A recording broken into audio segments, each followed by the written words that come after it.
I mean, even to me, it's wild to think that reading has changed my life as a creative, but this book has definitely done just that. All right. Welcome back to a brand new series I'm starting today. This is part 1 of reviewing books about the creative mindset, or just books that could generally help creatives in general. I'm really excited to bring you this series because reading books about the creative mindset and about creativity in general has really changed the way I have been as an artist. So I can't wait to jump into this. And today we're going to take a look at one of my absolute favorite books about creativity, Creative Calling.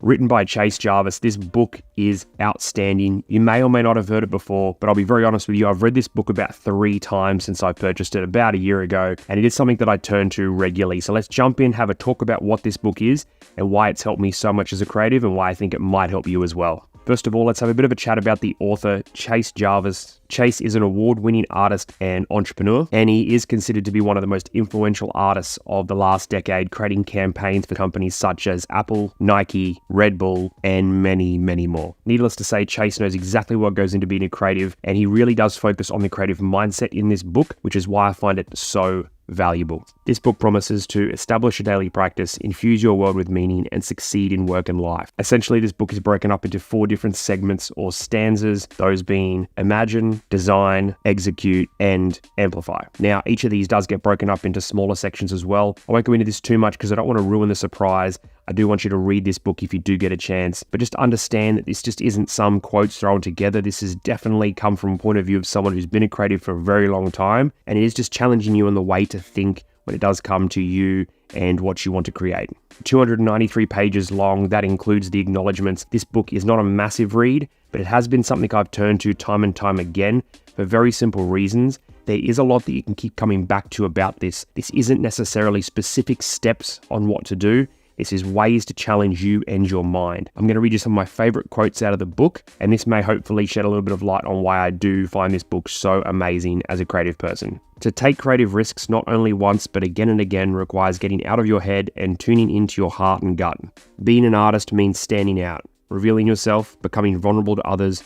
Art is truth, and the truth cuts both ways. Work wants an audience. Sharing your creations is a powerful part of the creative process. Although each medium differs in its time requirements, and of course some projects do take years to complete, there is always a point at which more fiddling begins to eat away at the vitality of the work. Learning when to accept that you've done all you can is a key creative capacity. You will develop it.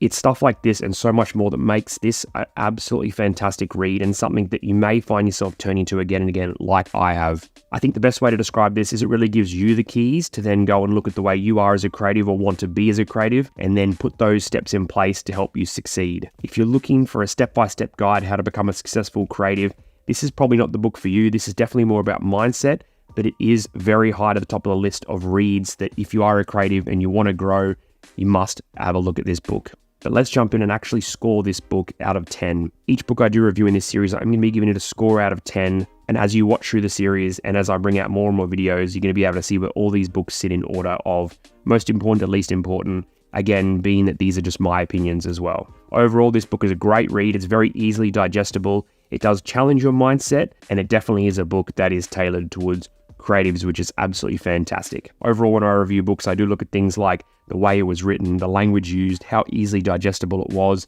how long it was, and at the end of it, did I want to go back and read it, or did I want to go back and highlight certain sections to remember them for the future, which in the end meant that this book got an 8.7 out of 10. Very high on the scale, because it is a book that I always have with me. It's always around my studio somewhere. I've even traveled with this book before as well. It's a great way when passing time to stop back in, read a few chapters, and really get in tune with what makes me a creative. If you've read this book, let me know in the comments below. I'd love to hear your opinion of it. If you do go out and pick up this book, let me know in the comments below if you read it, because I'd love to hear what you have to say.